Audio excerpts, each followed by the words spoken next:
1981, vous êtes la première interne de France à traiter un patient malade du sida.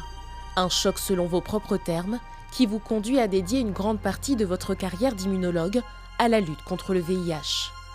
Doctorante, chef de clinique assistant puis professeur des universités, en 2010, vous prenez la direction du département d'immunologie de la Pitié-Salpêtrière à Paris.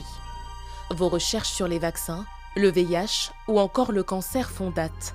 Professeur émérite à la faculté de médecine de la Sorbonne, vous voulez, Brigitte Autran, innover au service des patients. L'idée est de créer la médecine personnalisée. La médecine du futur, c'est la médecine personnalisée. Un projet bousculé par l'arrivée de nouvelles maladies. En 2020, le monde est confronté à un virus venu de Chine, le Covid-19. Je déclare une urgence de santé publique de portée internationale face à l'épidémie mondiale du nouveau coronavirus. Face à la pandémie, la France se dote en urgence d'un conseil scientifique Covid-19 dirigé par le professeur Jean-François Delfrécy, puis d'un conseil d'orientation de la stratégie vaccinale.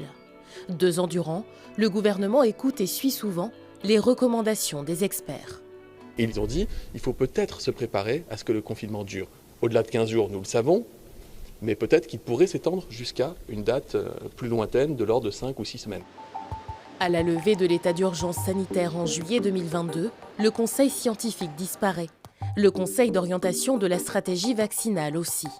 Ils sont remplacés par le COVARS, le comité de veille et d'anticipation des risques sanitaires que vous dirigez.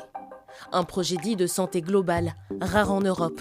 Sa mission, surveiller tous les risques pour l'homme, venant de l'animal, de l'alimentation ou encore du réchauffement climatique.